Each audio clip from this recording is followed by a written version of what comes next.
어휴 인 새끼. 너가 무슨 인서울이야. 너가 인서울 가면 난 서울대 가고도 남겠다. 제가 중학교 3학년 때 처음 공부 시작하면서 친구들에게 들었단 말입니다. 대부분 선생님들도 인문계 고등학교보단 실업계 고등학교 가는 걸 권장하셨을 정도로 공부를 못하는 학생이었어요. 그랬던 제가 어떤 과정을 거쳐서 인서울 대학에 가게 됐는지 이야기를 한번 해보려고 합니다. 근데 미리 말씀드리면 뭐 막 드라마틱한 스토리를 기대하시면 조금 실망하실 수 있어요. 뭐 어렸을 때 운동선수 했는데 그만두고 공부해서 갑자기 서울대를 간다거나 완전히 다른 길에서 인생 역전 이런 얘기는 아니고요. 정말 평범한 학생이 어떤 과정을 거쳐서 목표를 세우고 그걸 이루게 됐는지, 그리고 그 과정에서 어떤 생각을 하게 됐는지에 대한 이야기입니다. 그래서 이 영상의 핵심도 성적이나 결과 자체보다는 그 과정을 겪으면서 제가 느꼈던 것들에 더 가깝습니다. 혹시 이걸 보시는 분들한테도 조금이라도 동기부여가 되거나 도움이 됐으면 좋겠습니다. 자, 짧게 저의 초등학생 시절을 말씀드리면, 일단 지금과는 다르게 많이 통통했고 별명이 코코볼이었습니다. 얼굴은 동그란데 또 피부는 까무잡잡해가지고, 그리고 대부분 친구들은 저를 공부 못하고 맨날 집에서 게임만 하고 노는 거 좋아하는 애라고 생각했고요. 이 롤링페이퍼만 봐도 딱 아시겠죠? 그렇게 중학교를 올라가서 첫 시험을 보는데 성적이 기가 막힙니다. 국어가 이제 2등급인데 내 한국에서 산 거 맞나? 14년 동안. 그리고 이제 10년이 넘게 지났지만 아직도 기억나는 게 IQ 테스트에서 제가 78이 나왔었어요. 네, 친구들이 장난식으로 야 너 물개랑 박수치면서 대화할 수 있겠다, 야 그거 물개 모독하는 거 아니냐, 이런 식으로 말했던 게 기억나네요. 그땐 그냥 웃고 넘겼습니다. 뭐 애초에 공부에 큰 관심도 없었고 별로 중요하게 생각하지도 않았거든요. 중학교 때 가장 중요하게 생각한 건 게임 랭크였습니다. 네, 학교에선 자고 집 가선 밤새 게임하고 주말마다 PC방 가서 몇 시간 하는 게 일상이었고, 그 생활을 중학교 2학년 여름 방학까지 계속 했었습니다. 그때 당시 부모님은 저의 행동에 대해 터치 하나 없으셨어요. 제가 하고 싶은 거 하게 냅두셨고, 그러다가 제가 한번 새벽에 키보드 소리를 크게 내는 바람에 어머니가 깨서 한번 크게 혼나고, 며칠 또 지나서 밥 먹으라는 아버지의 말씀을 듣지 않아서 밥상이 저한테 날아올 뻔한 적이 있었습니다. 그 이후로는 밤낮 바꿔 게임한 일은 한 번도 없었어요. 역시 이래서 사람이 정신을 차리려면 좀 크게 혼 좀 나야 되는 것 같아요. 그리고 어머니께서는 다른 건 다 괜찮은데 영어 학원은 좀 다녔으면 좋겠다고 하셔서 그냥 가방 쫄래쫄래 메고 열심히 다녔습니다. 뭐 당연히 숙제는 답지 보고 있고 집에 오면 계속 게임하거나 그냥 잤습니다. 그렇게 방학이 지나고 시험 기간이 다가왔을 때 처음으로 책상에 앉아서 공부라는 걸 하게 됩니다. 영어 학원비는 내주시는데 또 2, 30점 맞기에는 부모님한테 죄송스러웠어요. 근데 시험을 보니까 공부한 게 대부분 다 나온 겁니다. 그래서 영어 성적이 이렇게 나왔습니다. 물론 다른 과목들은 처참하죠잉. 이제 수학은 이때 아는 건 없었지만 그래도 나름 열심히 풀었거든요. 근데 22점을 맞아버리네. 그때는 영어 하나 하기에도 벅차서 그래 영어라도 잘 보자, 어차피 영어 학원 다니니까, 이런 마음으로 공부를 했었어요. 참고로 제가 다녔던 중학교 시험 수준은 그렇게 어렵지 않았습니다. 이제 쪽지 시험지에 나오는 문제들이 그대로 나오는 게 많아서 그냥 뭐 유인물 나눠주신 유인물들 그냥 성실하게 암기만 하면 성적이 잘 나오는 구조였어요. 왜냐면 문제가 그대로 나왔기 때문에.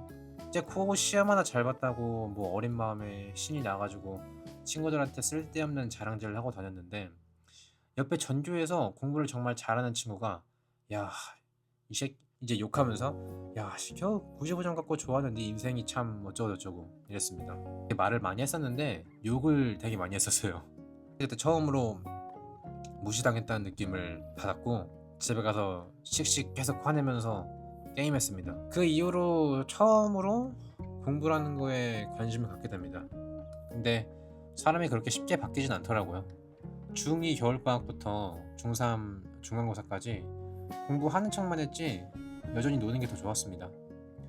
이제 그러다가 주변 친구들이 고등학교 얘기도 하고 뭐 앞으로 미래에 나는 뭐 할 거다 이런 계획을 얘기하면서 저도 처음으로 현실을 생각하게 됐는데, 이제 보셨던 성적으로는 인문계 가기에는 간당간당했어요. 제가 살던 지역은 비표준화 시스템이라서 중학교 내신으로 고등학교가 결정되는데, 상담을 받을 때 선생님들 대부분이 실업계를 추천하셨습니다. 이게 인문계를 가더라도 이 친구는 가서 적응을 잘하지 못할 거다, 이런 말씀을 많이 하셨었어요.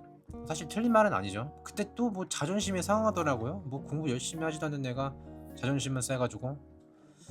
그래서 이를 악물고 준비해서 간당간당하게 커트라인을 마쳤습니다. 원하던 일반고에 들어가게 됐습니다. 그리고 그 여름방학 때 처음으로 인서울 대학교 합격이라는 목표를 잡았어요. 사실 거창한 이유는 없었습니다. 뭐 대학에 가서 어떤 걸 공부하고 싶다, 이런 구체적인 목표는 당연히 없었죠. 아는 게 없었으니까. 2016년이었는데 주변에서 인서울 가면 인생 핀다, 돈 많이 번다, 뭐 대기업 간다, 이런 말을 많이 하니까 인서울 한번 가서 인생 한번 잘 살아봐야 되겠다, 딱 이 정도의 생각이었어요. 근데 이제 그때 당시 분위기가 문제였어요. 시험 성적이 내신에도 반영이 안 되고 공부할 필요가 없는 딱 그 시기, 어떤 시기인지 아시겠죠? 그래서 교실 분위기는 거의 뭐 놀자판이었고, 저도 원래는 그 중심에 있던 사람이었거든요. 그런데 갑자기 책상에 앉아서 제가 공부를 하니까 주변 친구들이 이상하게 보더라고요. 이제 맨날 게임만 하던 애가 책상에 앉아서 공부하고 있는 모습을 보니 당연히 이상하게 생각했겠죠. 그리고 인트로에 언급한 것처럼 저한테 뭐 그런 욕들도 했었습니다. 당연히 더 심한 것도 있었고요. 사실 장난으로 한 친구, 뭐 진지하게 쌍욕을 한 친구도 있었는데 저는 나름 진지했어서 그런지 이게 장난으로 받아들여지지 않더라고요. 근데 거기에 반응하진 않고 그냥 무시했습니다. 사실 표정은 다 티가 났을 텐데 거기에 직접적으로 일일이 다 대응하진 않았었어요. 왜냐면 중학교 3년 동안 제대로 공부한 적이 없어서 국영수 구멍이 정말 많아가지고 공부하기에도 정신이 없었거든요. 근데 물론 그런 친구들만 있진 않았고 제 주변에는 좋은 친구들도 많았습니다.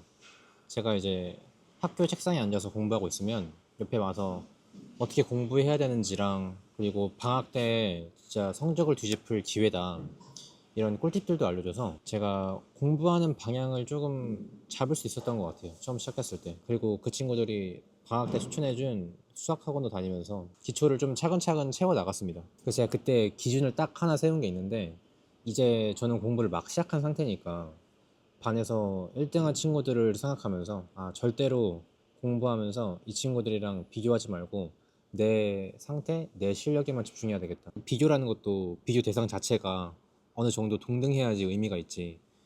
그렇게 비교를 하다 보면 갉아먹는 건 저 스스로니까요. 그래서 제가 중학교 졸업하면서 여러 가지 느낀 게 많은데, 친구가 많다고 해서 다 의미가 있는 건 아니구나. 친구가 많다고 해서 인생을 잘 살거나 행복한 삶이거나 꼭 이렇지만은 않더라고요. 그리고 사람이 어느 정도 바뀌려면 몇 가지를 포기해야 될 각오를 해야 되겠구나. 제가 편하게 누리고 있던 것들, 뭐 컴퓨터 게임, 핸드폰 게임, 이 계정들을 다 삭제했어요. 제가 거기에 제 돈으로 현금도 많이 쓰고 시간도 많이 써긴 했지만 뭐 어쩌겠습니까? 게임에 밥 먹여주는 건 아니니까. 그렇게 아무 생각 없이 시작한 중학교 시절이 마지막에는 약간의 무시와 조롱으로 끝나면서 약간의 상처랑 분노도 남긴 했어요. 이 감정들을 이용해서 진짜 내가 보여주겠다라는 마음으로 고등학교에 입학하게 됩니다. 그리고 고등학교에서도 제가 쉬는 시간, 그리고 점심 먹고 나서 그 짬 시간 있죠? 그 시간에서도 정말 책상에 앉아서 계속 공부했어요. 근데 뭐 고등학교 1학년 성적은 그렇게 좋진 않았어요. 고등학교 1학년까지 중학교에서 놓쳤던 기초를 채우느라 온전히 고등학교 공부에 집중을 못했던 것 같아요. 그리고 이때까지도 뭐 어떻게 공부해야 하는지 계속 고민하기도 했고요. 공부 방법 자체를. 그래도 중학교 때 공부했었더라면 이 아니라 늦었지만 정신 차려서 지금이라도 시작했으니 이 정도라 생각했습니다. 어차피 중요한 건 이 중간고사, 기말고사 이 결과 하나하나가 아니라 내가 계속 목표를 향해 나아가고 있다는 과정이라고 생각했어요. 솔직히 중간에 포기할까도 싶었지만 계속 하다 보면 발전할 수 있을 거라 믿었습니다. 그리고 사실 스스로에 대한 기대치가 너무 낮았기 때문에 결과에 크게 흔들리지도 않았고요. 다니던 수학학원은 3개월 정도 다니다가 고1 첫 시험 이후 그냥 그만두고 인강으로 공부했습니다. 학원 이동 시간이 뭔가 아까웠고 학원비도 만만치 않았거든요. 물론 수학학원밖에 안 다녔지만. 그리고 그냥 학원이라는 시스템 자체가 저랑 맞지 않았습니다. 대다수 학생들이 비싼 학원을 다니고 있지만 좋은 성적을 받는 학생들은 소수다. 그러니까 학원에서 좋은 대학 몇 명을 보냈다, 뭐 플랜카드 붙여놓고 어떤 교재를 썼고 이건 공부의 본질이 아니다 이렇게 생각해서 저에게 맞는 학습 방법을 찾았어요. 그리고 그게 인강이었고요. 사실 성적을 올리기 위해선 많은 학원을 다니는 것보다 내가 부족한 걸 채워 넣는 시간이 꼭 필요하다 생각했습니다. 그리고 부모님은 저의 선택을 존중해 주셨고, 그렇게 겨울방학, 이제 고1에서 고2 넘어가는 겨울방학이죠, 약 3개월 동안 정말 하루도 빠짐없이 인강되는 시간 제외하고 최소 6, 7시간은 책상에 앉아서 공부했습니다. 그 결과 고등학교 2학년 성적은 이렇습니다. 그리고 참고로 이때는 문이과 제도가 있을 때였는데 저는 문과였습니다. 물론 시험마다 등락은 있었지만 1학년과 비교했을 땐 성적이 전반적으로 우상향하고 있어서 나름 만족했습니다. 근데 고1 때도 제가 공부하는 걸 안 이꼽게 보는 친구들이 몇몇 있었습니다. 이제 저희 고등학교가 좀 특이하게 시험을 보면 성적표를 게시판에다 붙여놨어요. 이제 그걸 보고 제가 성적이 조금 떨어지면 옆에 괜히 와가지고 너 이번에 성적 떨어졌더라? 이렇게 놀리고 가고, 놀렸다고 하기에는 살짝 좀 진심이 담긴 말투였어요. 그리고 고2 때는 같은 반 남자애 중 한 명이 제가 공부하고 있는데 옆에 괜히 와가지고 막 방해하고, 너가 공부해서 뭐라도 될 것 같냐? 이런 식으로 얘기를 많이 했었어요. 저로서는 이해가 되진 않는 행동이었어요. 제가 뭐 피해를 준 것도 아니고 그냥 가만히 앉아서 공부하고 있는 건데, 진짜 이해가 되진 않았지만 뭐 어쩌겠습니까? 이런 사람들은 어느 집단이나 있으니까. 저기에 반응하면 반응할수록 정신적으로 갉아먹히는 건 나니까 그냥 무시하자. 걔는 무시하니까 몇 개월 정도 하다가 그냥 그만하더라고요. 지도 이제 재미가 없는지. 그리고 뭐 고등학교 때도 이런데 나중에 군대, 사회생활 할 때는 더 심할 거 아니야? 아기 판을 치고 있는 세상인데 미리 멘탈 관리 연습한다고 생각하자. 그리고 내가 가만히 있어도 어쨌든 나를 싫어하는 사람은 어딘가에 있기 때문에, 그래서 그걸 이해하려고 하기보단 그냥 묵묵하게 받아들이고 제 목표에 집중했습니다. 그렇게 이제 마지막 1년 정말 지겹고 펜을 놓고 싶었지만 제가 설정한 목표에서 도망치고 싶지 않았습니다. 어떻게든 끝장을 보자는 생각으로 고등학교 마지막 겨울방학도 무리해서 잠을 줄여가면서 공부했던 것 같아요. 12시간, 13시간씩 공부했습니다. 그때 느낀 건 제 핑계 없이 끝까지 하다 보면 결과가 어떻든 후회는 남지 않는다는 것이었어요. 내가 지금 하고 있는 게 의미 없을지라도 이게 앞으로 어딘가에는 쓰일 거라는 그런 확신이 있었어요. 결과가 어떻든 간에. 사실 그게 버티게 해준 가장 큰 힘이었던 것 같습니다. 그리고 대입 전형까지 생각을 해야 될 시기였지만 여기에 대해 아는 게 하나도 없었어요. 그냥 단순하게 성적만 좋으면 되는 거 아닌가? 라고 생각했지만 학생부 종합전형이라는 걸 이때서 알게 됐네요. 사실 뭐 그 전에도 듣긴 들었지만 저것도 어쨌든 성적이 좋아야 되는 거기 때문에 일단 성적을 잡고 그 다음에 생각하자 했는데 뭐 늦어버렸죠. 결국 비교과가 없었기 때문에 이제 교과전형, 즉 성적만 보는 전형으로 고민 없이 정했고, 그렇게 저의 고등학교 3년 성적은 이렇습니다. 내신의 함정이 누적이 되는 거라서 1학년 성적이 막 좋지 않다 보니까 그 1학년 성적 비중이 높아지는 순간 내신 점수가 차이가 많이 나더라고요. 그래서 대학 지원할 때도 고3 비중을 많이 두는 대학교에 지원을 했습니다. 그리고 제가 지원하는 대학교들은 뭐 최저가 3합 7, 2합 5, 6 이래서 내신 이후에도 수능 문제 풀이를 꾸준히 해서 운이 좋게 최저를 조금 넉넉하게 다 맞췄고 최종적으로 상명대학교에 입학하게 됩니다. 사실 이 상명대학교는 오지망 대학교였어요. 제가 상향과 적정 지원 모두 예비번호로 불합격했지만 운이 좋게도 이 학교에 입학하게 되어서 정말 기뻤습니다. 그리고 제가 처음 설정한 목표에도 달성했다는 성취감은 처음 느껴본 감정이었어요. 사실 누군가에게는 별거 아닌 결과일 수 있지만 제 합격 소식에 행복해하는 부모님 모습을 보면서 제가 중간에 포기하지 않고 끝까지 하길 잘했다 생각하면서 스스로 칭찬하는 시간도 처음으로 가져봤네요. 고등학교 때 느꼈던 성취감은 이제 마지막 결과가 나왔을 때 성취감보단 제가 고3 내내 하루하루 빠지지 않고 꾸준히 공부했던 그 365일 그 하루하루가, 저는 그 하루하루 매일매일 성취감을 느꼈습니다. 근데 몇몇 친구들은 고등학교 3년 동안 노력하는 저의 모습과 그들이 생각하기에 그에 맞지 않은 결과물을 보고 비웃었어요. 근데 제가 어디 대학 합격했다. 제가 말을 하지도 않았는데 어디서 또 알아와가지고 역시 넌 머리가 안 좋다. 그렇게 공부했는데 거기까지밖에 못 간다. 등의 말을 저에게 하더라고요. 그리고 온갖 조언들이 쏟아져 나왔습니다. 뭐 넌 재수를 해야 한다부터 해서 반수해야 된다. 거기 대학 가면 후회한다 등등. 사실 이 친구들을 욕하는 건 아니지만 이 친구들은 저보다 대학을 잘 가진 않았습니다. 사실 저를 축하해주는 친구들이 대부분이었는데 제가 공부하는 거 보면서 정신적으로 지지도 많이 해주고 도와준 친구들이었거든요. 근데 인간의 뇌는 부정적인 것에 더 끌리게 설계되어 있잖아요. 듣는 순간에는 기분이 좋진 않았지만 거기에 반응할수록 나만 힘들어진다는 걸 알았기 때문에 그냥 무시가 답이라고 생각했습니다. 그리고 나는 절대 남을 함부로 평가하는 사람은 되지 말아야 되겠다. 그런 생각도 했고요. 그리고 제 생각은 솔직하게 말씀드려서 아주 잠깐 들었지만 더 이상 같은 방식의 공부를 반복하고 싶진 않았고, 세상에는 공부 말고 재밌는 게 정말 많잖아요. 그래서 다른 경험을 해보고 싶다는 생각이 커서 그래 조금 뭐 결과가 아쉽더라도 다음 페이지로 넘어가서 다시 처음부터 다시 시작해보자. 내가 고등학교 때 배웠던 것들을 가지고 이런 생각을 했었습니다.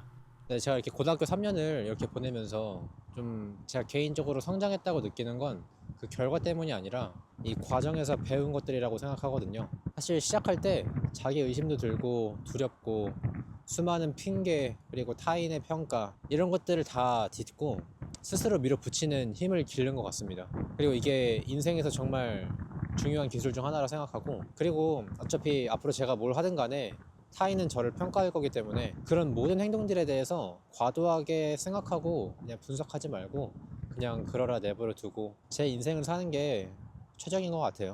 제가 지금 이거 하고 있는 유튜브도 마찬가지고, 그리고 자본주의 사회에서 솔직히 결과가 중요하죠. 그건 인정하지만 전반적인 인생에 있어서는 하루하루 과정 자체가 더 의미가 있고 중요하다고 생각합니다. 어차피 인간이 공평하게 맞이하게 될 결과는 죽음이잖아요. 아주 공평하죠. 그래서 더더욱 그 과정에서 그냥 어떻게 살았는지가 중요한 것 같아요. 그냥 솔직히 지금 살아가면서 결과도 어떻게 보면 하나의 과정이기 때문에 그런 거에 집착하지 말고 뭐 당장 내일 바뀌진 않더라도 하루하루 발전하고 있는 나의 모습을 보면서 작은 성취감을 느끼고 그게 쌓이다 보면은 결과가 따라오는 거라 생각하거든요. 뭐 설령 결과가 따라오지 않는다 해도 그 과정 속에서 배운 건 저는 어떤 것과도 바꿀 수 없는 큰 가치라고 생각합니다. 그래서 결과보다 과정이 더 중요하다고 느끼다 보니까 자연스럽게 한 가지 더 깨달은 게 사람마다 속도는 다르다는 것입니다. 인생에 정답이 없어요. 그래서 뭐 조금 느리더라도 나만의 속도를 찾고 계속 나아가다 보면 결국은 도달하게 된다고 생각합니다. 이거는 고등학교 졸업하고 느낀 건데, 고등학교의 공부의 의미가 단순히 대학교를 가기 위한 것만은 아니라고 생각해요. 사실 그 과정 속에서 내가 목표를 설정하고 하루하루 계획을 세워서 적극적으로 주체적으로 살아가는 그 과정 자체를 배우는 시간이라고 생각하거든요. 하루하루 나아가면서 뭐 중간에 실수도 해보고 다시 일어서서 도전하는 이 아름다운 과정 자체를 배우는 거라고 생각하거든요. 그러니까 실수해도 괜찮아요. 실패해도 괜찮고, 만약에 그 몇 번의 실수나 실패로 인생이 망할 거였으면 전 이미 진작에 망했습니다. 대한민국 사회가 그 실수나 실패로 한 사람을 정의하지 않고 좀 너그럽게 관대하게 보는 사회로 바뀌었으면 하는 제 개인적인 바람이 있습니다. 그리고 급변하는 세상 속에서 앞으로 더 중요해질 가치 중 하나는 사람과 사람 간의 소통이라고 생각해요. 그래서 학교에선 책상에 앉아서 수동적으로 공부하기보단 능동적으로 학생들 간의 생각과 가치관을 나누면서 좀 소통도 좀 배우고 그런 공간이 되었으면 하는 개인적인 바람이 있습니다. 사실 집단에서 갈등이 생겼을 때 그걸 어떻게 잘 해결하고 화합으로 이어가는 게 정말 중요하잖아요. 그리고 그 소통의 중심에서 본질 중 하나는 친절함이라는 것도 좀 가르쳐 주면은 참 좋을 것 같아요. 자본주의 성격이 강해지면서 친절함의 가치가 좀 상실돼 가고 있는 것 같아요. 참 안타깝긴 한데 그래도 저는 친절함이라는 게 단순히 타인을 위해서가 아니고 나 자신을 위해서 친절해져야 된다고 생각하거든요. 남을 위한 희생 또는 갑과 을의 관계가 아니고 이게 사람과 사람을 이어주는 하나의 방식이라고 생각하거든요. 그리고 저는 대한민국 교육 시스템이 이 나이에 맞지 않게 너무 경쟁적이라고 생각해요. 바뀌었으면 좋겠지만 이게 쉽지는 않을 것 같아서 참 또 안타깝다는 생각이 드네요. 고등학교 공부하면서 뭐 상처받고 힘들고 작은 성취감도 느끼고 이런 것뿐만 아니라 되게 복합적인 감정을 느꼈던 것 같아요. 그리고 요즘에는 뉴스에 보면은 뭐 안 좋은 소식들이 많죠. 뭐 은둔 고립 청년, 그리고 OECD 국가 중 자살률 1위, 뭐 여러 가지 이유가 있겠지만 전 개인적으로 많은 이유 중 하나는 중고등학교 때 겪었던 이 입시판이라고 생각하거든요. 너무 지나치게 경쟁적이고 여기서부터 비교 문화가 시작된 것 같아요. 사실 제가 이 부분은 고등학교 때도 느낀 건데 이상한 걸로 비교를 해요. 뭐 너는 어디 학원 다녀? 야 그럼 너는 뭐 돈이 얼마밖에 없어서 거기밖에 못 다니네? 너는 거기 학원 다녀봤자 성적이 그거밖에 안 나오네? 그러니까 이게 학원으로 비교를 하고 앉아 있어. 그러니까 학원이 공부의 본질 아니잖아요. 그러니까 되게 뭔가 어디서부터 잘못된 건지 모르겠지만 그때부터 되게 이상했어요, 분위기가. 그래서 지금은 뭐 어떨진 모르겠습니다. 지금도 사교육비 증가세를 보면은 감소는커녕 계속 증가하고 있던데 좀 그냥 바뀌었으면 좋겠어요, 조금.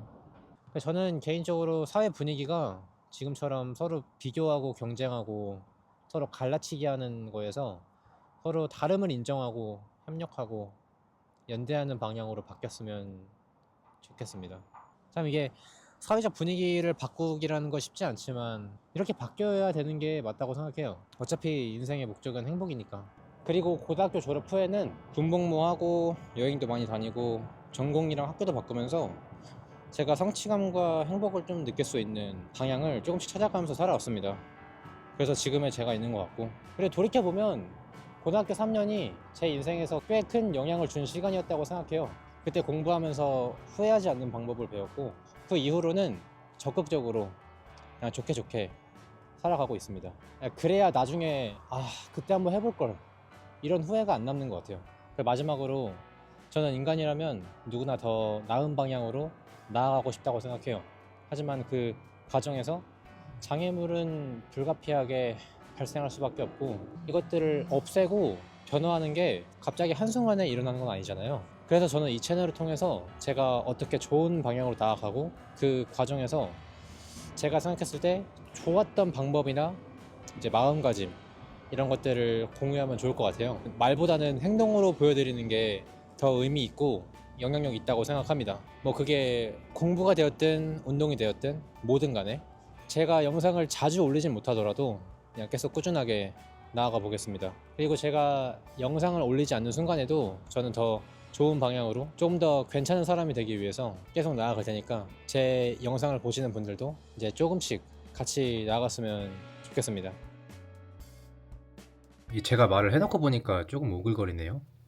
말할 때는 몰랐는데 이게 편집하면서 보니까 조금 그런 느낌이 없지 않아 있지만 뭐 오글거리면 어떻습니까?